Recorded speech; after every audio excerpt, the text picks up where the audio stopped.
Salut Kiki, comment ça va? Attends, tiens, on va essayer. Alors, loucher d'un seul œil, loucher des deux. Ce matin, nous avons le Slash 4.4 VXL LCG. Tiens, on va voir s'il a. Je sais même pas s'il a le TSM bouge pas. Moi, vous savez que le TSM, ça met complètement gueule. J'ai un nouvel radou, mais on ne sait pas si elle a le TSM. On verra. On va brancher une batterie pour checker ça. Si ce machin a le TSM ou pas. Toute option. Traxas principalement. Du RPM. Et du Techno RC. Il y a toujours moyen évidemment de mettre plus d'options. Mais comme moi je dis toutes options, je parle de ce qui est utile. Pas du reste. Nous avons la magnifique carrosserie Mike Jenkins numéro 47. Je ne sais pas si elle est encore disponible en magasin. Donc c'est la carreau avec laquelle j'ai acheté mon premier Slash. C'est ce modèle-là qui m'a fait retomber dans la RC l'arrivée du brushless. Bien. Nous avons donc les roues d'origine BF Goodrich. Tu vois l'état des pneus. Et l'engin n'a roulé qu'avec ses pneus, tout simplement. Pare-choc avant d'origine. La boucle ici est HS, mais je crois que j'en ai une autre. Après, ça ne dérange pas plus que ça. Il n'y a pas le pare-choc RPM parce que le pare-choc RPM est vilain. J'aime pas. On a le pare-choc arrière aussi d'origine parce que pareil, il est beau. On a l'option bar stab. On a à l'avant les biellettes 70-75 T6 Traxxas. On a les 4 bras de suspension RPM, puisqu'à l'époque, ceux qui sont maintenant sur le nouveau Ultima sont plus solides que ça. Mais à l'époque, il n'existait pas. Donc il y avait ça. 4 amortos GTR Big Bore Hatish Titan et les longs, pas les courts. Donc tu as la bonne longueur devant, c'est ce qui nous montait légèrement en arrière. Et plus loin à l'arrière, on a mis des biellettes longues dessus parce que quand tu mets ces amortos dessus, tu vois là, c'est les biellettes longues, on est là. Bon, après on est tranquille, niveau réglage, on peut grimper encore. Là, on est position vraiment prairie, route, tout chemin tranquille. Ça décroche quand même suffisamment, tu vois. C'est pas mal. Pour passer en forêt, il faut bien sûr passer sur les trous intérieurs du triangle. Alors attention chez Traxxas, puisqu'il y a des trous encore par là, n'allez pas jusque là. Ça, c'est le maxi que tu peux faire. Ça paraît pas beaucoup ce petit trou plus, mais crois-moi, ça rajoute un paquet de garde-sol. Les supports carreaux étaient rehaussés par là, tout simplement, avec des petites rondelles en caoutchouc pour pas que ça frottille. On a un cerveau 20 kg métal dessus, refroidisseur Vario 4 pôles, moteur 4 pôles, un petit ventilateur sur le moteur. Si j'ai une petite clampe, je vous mettrai encore une petite clampe dessus à la place de ça. On a un petit truc avec la barre stab, tu vois, ça c'est un peu, puisque c'est des pièces qui ont été conçues par après pour les engins. C'est que si tu veux aller méga haut avec ta garde au sol, tu ne peux pas parce que la barre stab va toucher ici. Tout simplement. Donc là, c'est au maxi que tu peux faire la barre stab. Après, de toute façon, si tu veux remonter pour passer en forêt, bah, tu décroches la barre stab, tout simplement. On a le cardan central Techno RC avec les noix Techno RC. On a évidemment le slipper avec les patins alu dessus. Et je crois qu'on a fait le tour. On a aussi le palonnier de cerveau alu.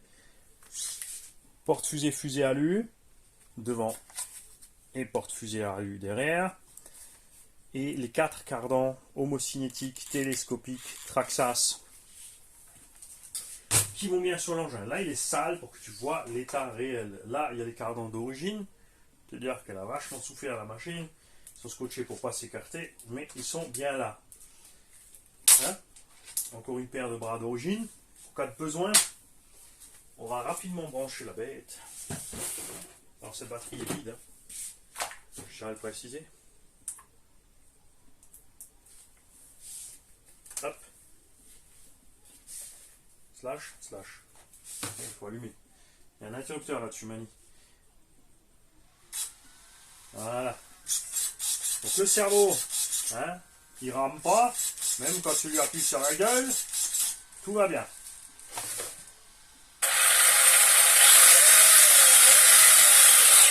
On a un pneu là, je pense. Il n'a pas pris d'eau. Pourquoi tu ballonnes comme ça, toi? On verra ça. On fait un petit trou dedans. Peut-être au cours du nettoyage, j'ai pris l'eau, le bestiau. Et maintenant, on va voir si ce machin a le TSM. Ouais. Wow, reste là parmi nous. Il y a le TSM dessus. Le TSM éteint, c'est ici 0 à fond à gauche. Quand c'est là, c'est au maximum de ce qu'il peut faire. Là, tu es overkill. Là, au moindre mouvement,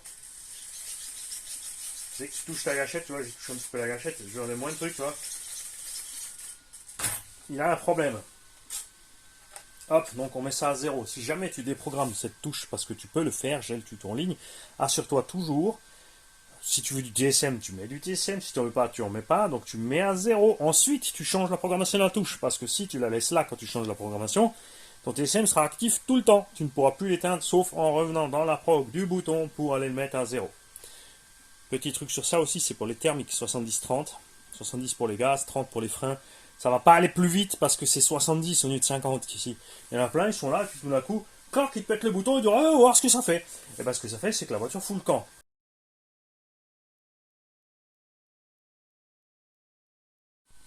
Ouais, pause caca obligatoire, les gars. Désolé, c'est le matin. Non, je suis pas désolé, bien sûr, vous me connaissez. Alors, j'en étais où? Ah oui, si tu claques 70-30, ça va pas plus vite. C'est juste que ta machine fait n'importe quoi, elle fout le camp. Parce que tu décales le neutre. Donc tu fais pas ça. Si tu fais ça avant d'allumer la machine, ça pose pas de problème puisque le vario ne va pas détecter les gaz et il va pas foutre le camp. Hein? Mais si tu veux décaler ça, tu vas voir dans la notice parce qu'il faut recalibrer le neutre pour passer dans cette position-là, pour avoir plus de débattement sur le gaz en fait et un peu sur le frein. Ça s'arrête là. Bien. Il n'y a pas de carton, évidemment, avec. Le porte-sur la benne, le carton. Là-bas, il va très bien. Il y a la notice, je crois. C'est pas sûr. Il y a aussi, ah oui, il y a la Reos. Il y a la cale de Reos ici. Option. Ça, c'était une option aussi. C'est un peu bête de la part de Traxxas, je trouve, personnellement.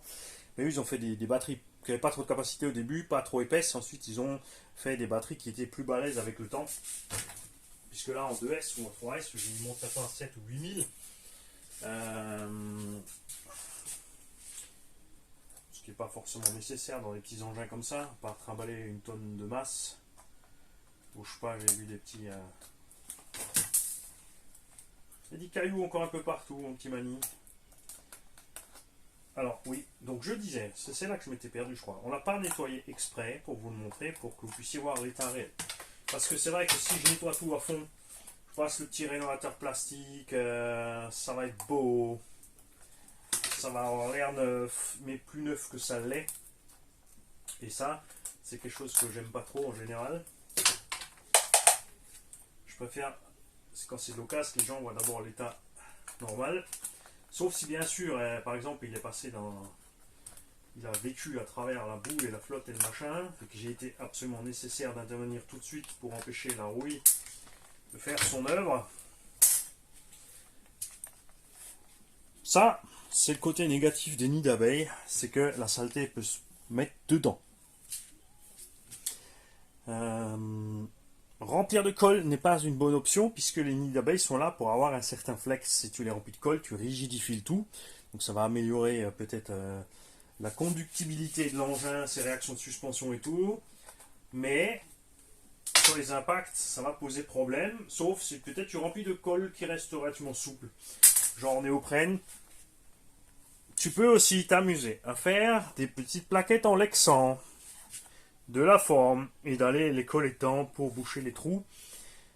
Perso, je trouve que ce serait sympa des constructeurs que, quand même, quand ils font une abeille, que ce soit fermé par au-dessus. Mais je pense que niveau moulage, après, ça va être peut-être compliqué de refermer tous ces trucs. De toute façon, c'est un châssis baignoire. De toute façon, ça va se remplir. Tu me diras, ça ne changera pas grand-chose. Pour ça, il y a des housses. Attention que les housses, ça chauffe plus. Il y a des caches en lexan qui ont été faits par certains optionneurs. Et il y a la solution très simple de mettre une carreau. Je peux une petite traîne là. Je n'ai même pas une petite traîne là. Une carreau de buggy 1.8 en fait passe tout à fait là-dedans. Un SC 1 dixième a les dimensions, à part la largeur. Il y a buggy 1.8. Tout simplement. Il rattrape la largeur avec du offset. Si tu mets les roues 0 offset, c'est moins large qu'un buggy. C'est pour ça que tous les adaptateurs de 17 mm ont une partie élargie pour que tu arrives nouveau au même anthrax, tout simplement. Donc, tu peux mettre une carotte buggy que tu peux découper à ta sauce pour laisser passer un minimum d'air quand même. De toute façon, si tu passes dans la boue et le machin, c'est bon pour le nettoyage. Et avec le tube placé en haut comme ça, c'est vrai qu'on a moins de problèmes de caillasse et de saleté qui se coincent dedans. Sur les anciens châssis slash, ceux que je préfère, hein, les hauts, en fait au centre, on a évidemment le problème que ce cardan là est très près du bas, donc dès que les cailloux se mettent dedans, ils restent coincés dedans. Arma a le même problème, plein d'autres marques qui font ce genre de tube le long du châssis ont ce problème. Les pièces se mettent surtout là au niveau des réglages du slipper ou autre et ça commence à usiner. Hein. Là ça va, tu vois, parce qu'on a de la place, pourtant tu vois que ton cardan central a quand même des traces. Hein, il y a quand même des choses qui se mettent dedans. C'est pour ça que Timasso a choisi le tube en dessous et planqué avec un petit cache. C'est pour ça qu'ils ont modifié évidemment aussi sur le Max et le X-Max ce genre de montage. Je pensais vraiment que une fois qu'ils avaient fait le Max, même maintenant, enfin surtout maintenant qu'ils ont fait le Max et la suite, qu'à un moment ils allaient évoluer la gamme 2 et 3S. Donc faire la gamme 3S basée sur le châssis du Max, donc avec le tube planqué, de faire la série 2S aussi, série 2 roues motrices aussi dans le même genre, avec un moteur sur l'essieu. Malheureusement, on a vu que la seule chose qu'ils aient fait, c'est mettre des LED, mettre des roues avec des peintures dessus. Et basta, c'est fini. La gamme de roues motrices, c'est sûr. Elle est au point, il y a plein de constructeurs qui font ça, que ce soit Timasso ou Losi, leur gamme de roues motrices, elle est au point depuis longtemps. Ils y touchent plus trop. Mais je pense vraiment enfin sur les RTR, hein, je parle pas des engins de compète où tu peux changer le sens par le moteur derrière, le moteur devant, etc. Mais j'aimerais vraiment voir arriver un engin de loisir nouveau. Il y a le Arma Granite Voltage qui arrive comme ça à nouveau. Mais c'est vraiment du loisir. C'est vraiment pour débutants en entrée de gamme. Mais de voir arriver des deux roues motrices avec moteur sur l'essieu, parce que derrière c'est bien, mais on lève trop vite. De l'autre côté, après maintenant, avec le moteur arrière, vu qu'il existe des shorties, tu peux jongler avec ta shorty sur toute la longueur du châssis pour compenser un petit peu. Mais j'aime vraiment la conduite avec le moteur ici sur l'essieu, comme sur le Kyosho. De toute façon, si tu veux augmenter ton appui de train arrière, tu peux toujours encore lester légèrement à l'arrière. Pareil avec ta shorty, tu vas pouvoir aussi reculer à fond. Le confort de conduite est vraiment sympa. J'aimerais avoir arrivé des deux roues motrices circuit aussi comme ça. De la piste électrique deux roues motrices. Pas du pancar, hein, genre châssis, suspension, moteur au milieu, batterie devant, bar stable quand même évidemment, des belles carrosseries de voitures propulsion, BMW, Mercedes, Ford, Chevrolet, tout ce qui s'ensuit, dans des tailles sympas, tu vois, dans des tailles un huitième, avec un frein méca sur l'avant. Ça serait vraiment, vraiment sympa. Alors sur certains engins, tu pourrais à la limite tricher avec ceci. On s'était posé la question à un moment. Je t'explique, je te montre. Tu mets ça dans une GT 1/8, regarde, c'est un roulement one way. Ça tourne de ce sens, mais ça bloque de l'autre. Résultat, donc au milieu, au lieu d'avoir un diff, essieu rigide, et tu sors de l'essieu rigide avec ton one way, ce qui fait que comme ça fonctionne au sens contraire des aiguilles d'une montre, là on serait inversé. C'est ça le problème, c'est que là on serait en 4x4 à l'axel et en 2 roues au freinage. C'est exactement ce qu'on veut pas en fait. Ce qu'on veut, c'est là on est en traction, tu vois, et on est en 4x4 au freinage. Ce qu'on veut, c'est l'accélération aux 2 roues motrices et le freinage en 4x4. Donc il me faudrait un one-way de l'autre sens. Quoique si on inverse, si on inverse le sens de rotation moteur, on peut inverser le sens de rotation moteur, mais il faut absolument avoir un engin dont le diff est réversible. Beaucoup de 4x4 modernes ont un diff que tu ne peux pas changer de sens. Résultat, ça va pas aller. Donc il faut un engin où tu puisses inverser ton diff arrière de côté. pour qu'il aille en marche avant en 2 roues motrices, regarde, et freinage en 4x4. Ça serait une option, mais tu aurais quand même toujours la transmission, le poids en avant. En piste, ça peut être sympa, mais le but de faire un 2 roues motrices, c'est d'être plus léger quand même. Tu vois, un 2 roues motrices, un 8e en 4S, ça va marcher comme un 4x4 en 5S, voire plus. Il y a moyen de faire quelque chose parce que tu es beaucoup plus léger. Le reste, tu récupères avec l'aérodynamique pour le maintien. C'est sûr que ton 4x4 comme ça, il sera rigolo. Mais ça serait expérimenté quand même. Ça serait expérimenté. Je vais voir quel engin je peux inverser mes diffs. Bah, serpent, on peut inverser les diffs. Et il y a déjà une spool au milieu du serpent. Après, c'est une spool pas en 8, mais on mettra un esclave. Hein. Si tu te demandes comment ça tient, c'est le cardan qui va l'empêcher de partir. Ça ne peut pas bouger. Hein. Ça reste coincé. Ça peut pas foutre le camp. Tu vois, si t'enlèves le cardan, ça tombe, mais sinon non. Donc ça pourrait être intéressant peut-être, ouais. Vous avez raison les gars. De faire une propre à l'axel, mais avec un freinage sur 4 fers. Parce que ça c'est sympa quand même. Juste pour le fun, juste pour le faire en fait. Hein. Pourquoi je le ferais plutôt sur une piste parce que faut un truc qui glisse. Le Tigrou par exemple va super bien en 2 roues motrices. C'est un engin, tu recules tes bacs à batterie en 2 roues motrices, il est génial à conduire, je l'ai fait. Le problème c'est que tu stresses énormément le diff arrière puisqu'il n'y a pas de protection dessus. Hein. Avec la boîte rigide, sans le diff central et avec le slipper, tu peux peut-être jongler un peu sur le slipper mais pas des masses. C'est ce qui va manquer après, alors qu'en piste, avec les plus petits trous, et puis tu n'as pas la même accroche que les gros crampons dans la terre, il y a peut-être moyen de faire un truc. Mais on se penchera dessus un autre jour. On n'était pas là pour ça à la base. J'en étais où? Ce machin a le TSM, donc les amortos big bore, les cardans télescopiques, option Traxxas, les biellettes renforcées 70-75 T6, porte-fusée fusée 70-75 T6, les bras RPM, le cerveau plus balèze, les ventilos. Ah, le support moteur alu, j'ai oublié. Il a l'option support moteur alu central. Ça apporte quoi? Du refroidissement. Sinon, c'est en plastoc. Le roulement ici peut bouger facilement. Et là, on a une plus grande dissipation de chaleur. C'est pas grand chose en surface, mais finalement, c'est quand même efficace. Enfin, surtout avec le ventilo en plus. Tu arrives quand même à avoir quelque chose de bien. Donc voilà. Comme toujours, si vous êtes intéressé par cette machine, vous m'envoyez un petit mail. Pour le tarot, c'est toujours la même torture pour vous. Vous n'avez qu'à voir ce que coûte un Slash Ultimate, par exemple. Et puis après, vous faites une petite idée de prix de l'occasion. Hein. Il a quand même des kilomètres, il a roulé le machin. Il n'est pas super sale, donc personnellement, je n'ai pas trop envie d'aller le démonter, de le tremper à la flotte pour le nettoyer super propre et neuf et devoir le mettre en pièces totales pour aller nettoyer et sécher tous les roulements, graisser, huiler tous les roulements pour que rien ne rouille. Ça va faire beaucoup de boulot pour pas grand chose parce que c'est encore moi qui les salue le plus en roulant sur la moquette verte là-bas avec le sable. Là, on va y mettre un bon coup de soufflette. À la limite, ça s'arrête là.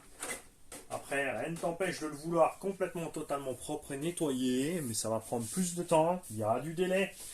Et n'oubliez pas tous les gens qui font des révisions aussi, qui ont des chaînes YouTube. Il y a des gens qui font des révisions aussi qui n'ont pas de chaîne YouTube. Moi, je partage les chaînes YouTube parce que je suis une chaîne YouTube qui faisait des révisions. Là, j'ai définitivement plus le temps. Parce que justement, tu as tout en vidéo. Tu peux tout voir. Et la fois d'après, tu peux le faire toi-même puisque tu as toutes les images nécessaires. N'est-ce pas? Il y a beaucoup de gens. La liste est en dessous. La liste n'est pas à jour. Il y a des gens à rajouter. Je l'ai déjà dit plusieurs fois dans ces dernières vidéos, mais tout le monde ne regarde pas toutes les vidéos. Donc forcément, il faut qu'on en parle plusieurs fois dans plusieurs vidéos. Si vous connaissez quelqu'un, vous me dites j'ai quelqu'un, et ensuite vous m'envoyez le mail avec le lien. Enfin, ou le commentaire. Séparez de votre truc, parce que sinon, dès que vous mettez un lien, ça va d'abord dans les trucs à contrôler, et donc ça n'apparaîtra pas. Hein? Donc vous à louche. J'ai oublié autre chose? Très certainement. Bon. C'est une belle bécane. J'adore le look du Slash depuis le début. Ils avaient fait un essai avec une Caro Dodge à un moment donné, ça s'est arrêté parce que c'est vraiment la Caro la plus chouette qu'ils aient fait. Le Slash comme il est, comme ça d'origine, est juste super. C'est comme le plus beau pour moi reste la version Timasso. La Caro SC du Timasso, c'est la plus belle. C'est l'air étant, ça part dans des trucs, enfin ça fait depuis un moment qu'ils font plus de compète avec la SC, ça part dans des trucs comme ça, là, comme sur le TLR. C'est moche, c'est plat, c'est arrondi, il y a des ailerons, du grand n'importe quoi. Nous, on préfère vraiment le look shortcut, c'est le Stadium Truck. Hein. Ça ressemble vraiment à un pick-up, que ça ne devienne pas une espèce de pick-up, tu vois, racrépi comme un BMX 6 là. Tu vois, une espèce de truc où la version, c'est quoi le nouveau Renault machin là. J'ai vu des caisses derrière moi, mais tu te dis, bon après, moi je suis old school. Les nouveaux, ils aiment les trucs plats et ronds, et enfin les ovnis. Donc après, tu vas me dire, ouais, t'aimes bien Tigro aussi quand même, alors ferme-la. Et t'as raison, t'as bien fait de me mettre une manchette tout à fait justifiée. Ouais, Tigro, il est chouette. Ciao.